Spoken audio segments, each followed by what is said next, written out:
وفي الحشر ظل.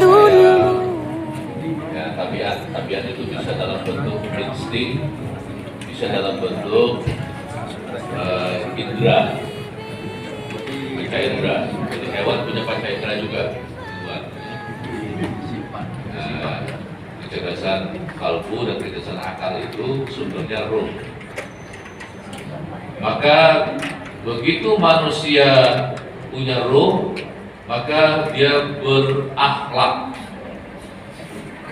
Nah ingat Bu ya Pak ya, akhlak itu tidak mesti bernilai positif, tapi juga bernilai negatif.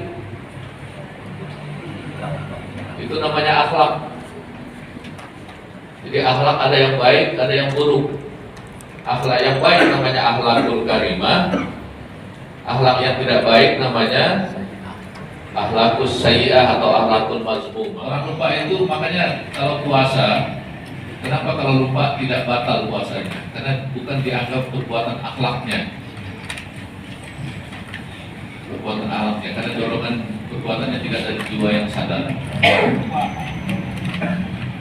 Nah, biasanya nak kenyang baru ingat, nah berhentilah gitu kan ya. Kalau puasa kan gitu ya. Udah ingat, ada dorongan jiwa. Kalau masih dilakukan makannya batal puasanya. Kemudian yang ketiga, dorongan jiwa yang tak sadar itu dalam keadaan terpaksa atau dipaksa. Jadi kalau kita dipaksa, diancam akan dibunuh kalau tidak kau lakukan, kita lakukan, kita tidak berdosa. Karena perbuatan itu bukan akhlak kita, karena bukan dorongan jiwa yang sadar dan merdeka, tapi terancam. Jadi yang memikul dosanya yang ancam, yang memaksa. Nah terpaksa, kenapa? Memakan sesuatu yang diharamkan, dibolehkan dalam keadaan terpaksa. Karena itu bukan akhlak kita perbuatannya, bukan dorongan jiwa yang sukarela sadar melakukannya, tapi terpaksa. Termasuk juga tidur. Jadi tidur itu dalam keadaan yang tidak ada dorongan jiwa yang sadar, ruh lagi keluar. Nah, jadi akhlak itu adalah semua perbuatan yang didorong jiwa sadar, entah baikkah perbuatannya, tak baikkah perbuatan yang disebut dengan akhlak. Syarat yang kedua karena proses latihan, pembiasaan. Jadi suka bersedekah, kalau sudah terbiasa, nah itu akhlaknya orang suka bersedekah, dermawan, disebut dengan dermawan. Yang kedua itu adalah karena latihan. Yang ketiga spontanitas. Spontanitas itu syarat Imam Ghazali mensyaratkan akhlak baru dikatakan perbuatan kita. Kalau kita melakukannya itu spontanitas, walaupun tetap perlu perhitungan, tapi jangan dihitung-hitung. Ada orang jatuh di tengah jalan, tolong nggak ya?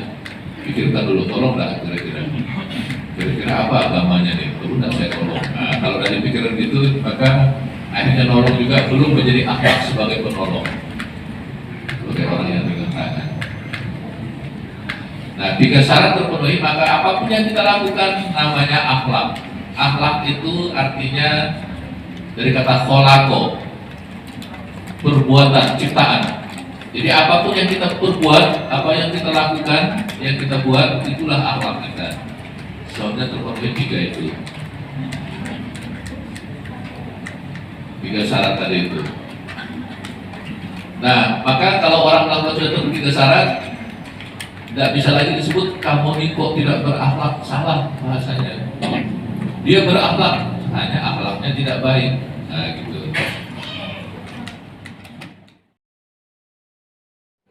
Yang kedua, muqarabah, mendekatkan diri kepada Allah. Itu akhlakul karimah dalam diri sendiri.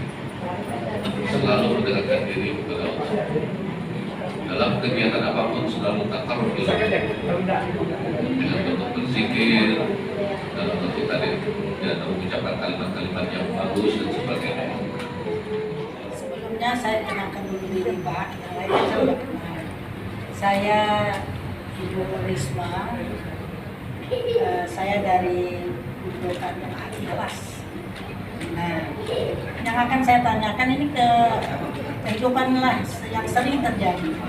tadi ada akhlak yang positif dan akhlak yang negatif, Pak. Pada dasarnya itu mungkin dari keluarga atau sudah tertutup itu anak baik, orang baik.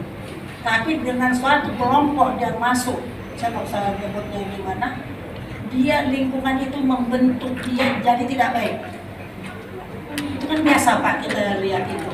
Padahal dulu dia tuh orang baik loh, bukan begitu kata lingkungan. Saya akan tanyakan Bapak, mungkin hal itu sadar atau tidak sadar. Memang asalnya dia ada punya prinsip, dia menampung aspirasi dan menyampaikan. Tapi karena bergelimang dengan beragam bentuk, tadi ada lima yang positif, ada yang negatif, terbawa-bawa lah ya. Jadi mungkin gimana itu jatuhnya, dan ada kianan mungkin dari Bapak. Kami ini ibu-ibu juga biasanya gitu, nggak ngomong jadi pengomong, nggak hibah jadi penghibah gitu ya Pak. Jadi mungkin Bapak bisa memberikan suatu solusi atau kiat supaya jangan kami ini berdosa lagi.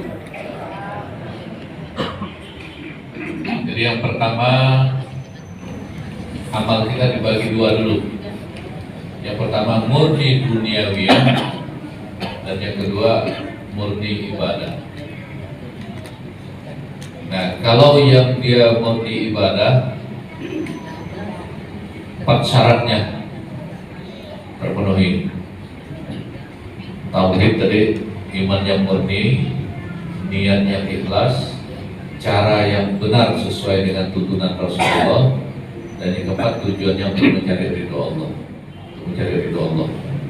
Itu sekurang-kurangnya 4 itulah kalau ibadah murni baru disebut sebagai akhlakul karimahnya, tauhid. Saya ulangi, iman yang murni, niat yang ikhlas karena Allah, kemudian cara sesuai dengan tuntunan Allah dan Rasulullah, yang keempat tujuannya untuk mencari ridho Allah. Nah, sekarang bagaimana yang bukan ibadah murni? Hasilnya masalah duniawiyah. Nah, ada Rasulullah menggarisbawahi dengan tergantung niat, innamal a'malu bin niat. Nah, itu kalau urusan keduniaannya, niatnya apa. Maka apapun yang kita lakukan dalam urusan keduniawian ini, ketika tadi kondisi atau lingkungan yang tidak mendukung, nah, jaga niatnya, jaga niatnya. Itu yang paling penting. Jaga niat, niatnya adalah ikhlas karena Allah SWT. Walaupun dari formatnya karena lingkungan macam-macam, mungkin bisa didirikan. Itu yang pertama. Yang kedua,